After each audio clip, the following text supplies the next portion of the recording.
तो ध्यान से देखिए, एक नया डिफरेंस आपके सामने, पैरामेट्रिक टेस्ट और नॉन पैरामेट्रिक टेस्ट क्या होता है। थोड़ा अटपटा डिफरेंस है, बट मैंने आसान आसान से पॉइंट्स आपके लिए ढूंढ के लिखे हैं, ठीक है। काफी आसान आसान से पॉइंट्स बनाए गए हैं यहाँ पे, ताकि आपको ये डिफरेंस है इजीली आपको समझ में आ जाए, ठीक है ना। तो मैंने एक तरफ बेसिस लिखा है, बीच में मेरा पैरामेट्रिक टेस्ट आ गया, और दूसरा है आपका नॉन पैरामेट्रिक टेस्ट। क्लियर हो गया। तो स्टार्ट करते हैं इस डिफरेंस को। सबसे पहले मीनिंग से बात कर लेते हैं। इसने कहा ये एक ऐसा स्टैटिस्टिकल टेस्ट, यानी स्टैट जो आप पढ़ते हो, ठीक है ना, ये इसी का एक टेस्ट है, इन विच स्पेसिफिक अजम्पशंस, यानी अजम्पशन मतलब मान्य, कुछ मानना, ठीक है।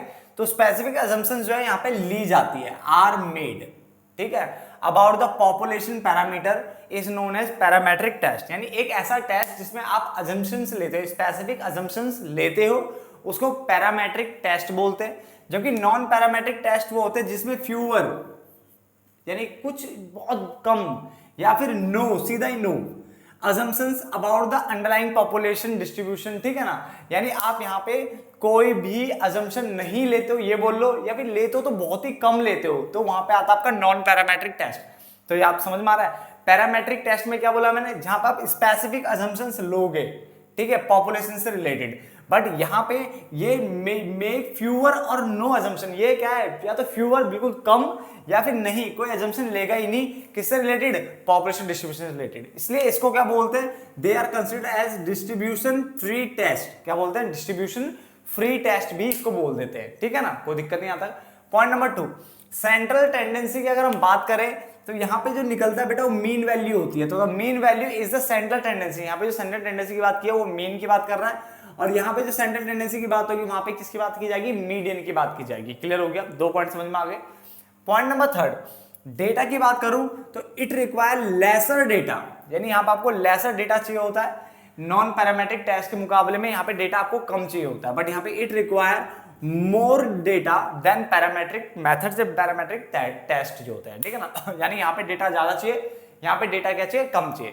तो जितना अटपटा इसका नाम है, ठीक है, उस हिसाब से इसके पॉइंट्स बहुत ज्यादा आसान है। क्लियर है, एक ही बार में समझ में आ जाएगा कि पैरामेट्रिक टेस्ट वो टेस्ट होते हैं जिसमें स्पेसिफिक assumptions ली जाती है, जबकि नॉन पैरामेट्रिक टेस्ट वो टेस्ट होते हैं जिसमें फ्यूअर या फिर बिल्कुल ही कोई भी assumption यहाँ पे नहीं ली जाएगी। इसको डिस्ट्रीब्यूशन फ्री टेस्ट भी बोलते हैं। क्या बोलते हैं, डिस्ट्रीब्यूशन फ्री टेस्ट कह सकते हो, ठीक है ना।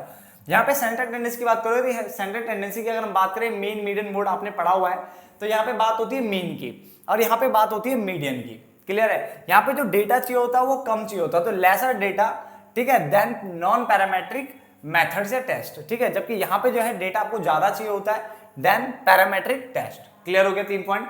पॉइंट नंबर 4, एप्लीकेबल की बात करें तो ये it is applicable only for variables. ये जो एप्लीकेबल होता है ये सिर्फ तभी होता है जब आपके पास वेरिएबल्स हो, तो ये सिर्फ वेरिएबल्स के ऊपर ही एप्लीकेबल होगा, जबकि ये बोथ वेरिएबल्स एंड एट्रीब्यूट्स, ये वेरिएबल्स और एट्रीब्यूट्स दोनों में ही क्या, दोनों के ऊपर ही क्या जाता है, एप्लीकेबल। तो it is applicable for both, variables के लिए भी एप्लीकेबल होगा और एट्रीब्यूट्स के लिए भी क्या होगा, ये एप्लीकेबल हो जाएगा। देन अगला पॉइंट, सेंसिटिविटी की अगर हम बात करें तो ये सेंसिटिव होते हैं, दीज आर सेंसिटिव, ये सेंसिटिव है, इसका मतलब ये ज्यादा सेंसिटिव है। बात समझ आ गया ना, किसके मुकाबले, नॉन पैरामेट्रिक मेथड्स के मुकाबले ये यहाँ पे क्या है, ज्यादा ही क्या है, सेंसिटिव है। आगे लिखा हुआ है दीज आर लेस सेंसिटिव, ये सेंसिटिव कम होते हैं, ये लेस सेंसिटिव डेटा है, ठीक है ना, जिसको ऑफन प्रेफर भी किया जाता है कि ये सेंसिटिव कम है, ठीक है ना, इस पे जल्दी फर्क नहीं पड़ेगा। बट ये वाला जो है सेंसिटिव है टू डेविएशन, डेविएशन मतलब चेंजेस, विचलन, ठीक है ना, फ्रॉम पैरामेट्रिक एजम्पशन। तो जो आप एजम्पशन लेते हो उससे कुछ चेंजेस तो गारंटीड आएगी, तो ये बहुत जल्दी उसके हिसाब से क्या है, बहुत ज्यादा अफेक्ट हो जाता है, ये बहुत जल्दी सेंसिटिव है, ठीक है, जो एजम्पशन हम लेते हैं उसके हिसाब से बहुत जल्दी चेंज में आ जाता है, ठीक है ना। उसके बाद पॉपुलेशन नॉलेज की बात करें तो यहाँ पे पॉपुलेशन नॉलेज की जरूरत है, जो डेटा आप स्टडी कर रहे हो, यानी पॉपुलेशन नॉलेज इज रिक्वायर्ड, यहाँ पे पॉपुलेशन नॉलेज जो है रिक्वायर्ड नहीं है। यहाँ तक पॉइंट समझ में आ गया, क्या बोला मैंने, पैरामेट्रिक टेस्ट वो टेस्ट होते हैं जहां पे स्पेसिफिक assumptions क्या ली जाती है पॉपुलेशन से रिगार्डिंग, बट यहाँ पे जो assumptions है या तो बहुत ज्यादा फ्यूअर होगी या तो बिल्कुल भी नहीं होगी, इसको डिस्ट्रीब्यूशन फ्री टेस्ट भी कहते हैं। यहाँ पे सेंट्रल टेंडेंसी की बात करें तो मीन आएगा, यहाँ पे सेंट्रल टेंडेंसी की बात करें तो मीडियन आएगा। मैंने बोला यहाँ पे डेटा आपको कम चाहिए होता है, यहाँ पे डेटा आपको ज्यादा चाहिए होता है। ये एप्लीकेबल होता है सिर्फ वेरिएबल्स के लिए, ये एप्लीकेबल होता है वेरिएबल और एट्रीब्यूट्स दोनों के लिए। क्लियर हो गया। देन उसके बाद मैंने कहा सेंसिटिविटी की अगर बात करें तो ये सेंसिटिव है, जो भी आप अजम्पशंस लेते हो उसके हिसाब से यहाँ पे क्या आती है, डेविएशन आ जाते हैं, चेंजेस आ जाते हैं, विचलन आ जाता है। ठीक है, विचलन। ठीक है ना, तो ये विचलन वर्ड आपने सुना होगा बचपन में। ठीक है ना, इसे डेविएशन ही कहते हैं बेटा। और ये जो है लेस सेंसिटिव है। ठीक है, ये क्या होता है, लेस सेंसिटिव होता है। उसके बाद अगर हम बात करें पॉपुलेशन नॉलेज की, तो यहाँ पे पॉपुलेशन नॉलेज चाहिए, रिक्वायर्ड, यहाँ पे नॉट रिक्वायर्ड। यहाँ तक समझ में आ गया। कितने पॉइंट हो गए हमारे, 1 2 3 4 5 6 पॉइंट हो गए। सातवां है कैलकुलेशन। कैलकुलेशन की बात करें तो कॉम्प्लिकेटेड है बेटा। यहाँ पे क्या है, यहाँ पे इसने बोला जो कैलकुलेशन है वो कॉम्प्लिकेटेड है, थोड़ा सा कठिन टाइप की आपको कैलकुलेशन यहाँ पे देखने को मिलेगी। बट यहाँ पे जो कैलकुलेशन है वो लेस कॉम्प्लिकेटेड है, यानी थोड़ा कॉम्प्लिकेटेड यहाँ पे कम है, कठिन थोड़ा कम है यहाँ पे। ठीक है ना। देन कोरिलेशन की बात करें तो ये पियर्सन मेथड की बात करता है, पियर्सन कोरिलेशन कोएफिशिएंट की बात करता है। कार्ल पियर्सन आपने पढ़े होंगे ना, तो पियर्सन के कोरिलेशन कोएफिशिएंट की बात करता है, जबकि स्पीयरमैन के रैंक कोरिलेशन की बात करता है। इवन आपने 11th क्लास में भी ये स्टैट की बुक में पढ़ा होगा, जब आपके स्टैट आपने पढ़ी होगी कि पियर्सन कोरिलेशन कोएफिशिएंट क्या होता है और स्पीयरमैन रैंक कोरिलेशन क्या होता है। ठीक है, तो ये इसकी बात कर रहा है। देन उसके बाद अगर हम एरर की बात करें तो यहाँ पे एरर के चांसेस क्या है, लेस, तो लेस चांस ऑफ एरर्स की बात की है।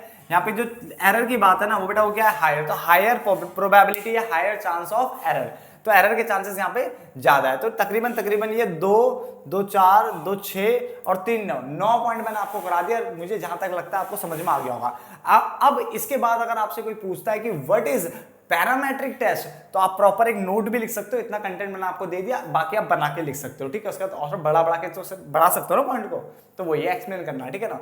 बाकी नॉन पैरामेट्रिक टेस्ट के ऊपर नोट पूछता तो वो भी आप लिख सकते हो, और डिफरेंस बोलेगा तो वो भी आप लिख सकते हो। ठीक है, तो एक नया डिफरेंस हमने आज एक और जोड़ लिया है, पैरामेट्रिक टेस्ट और नॉन पैरामेट्रिक टेस्ट होता क्या है। ठीक है ना, फटाफट से नोट डाउन कर लीजिए।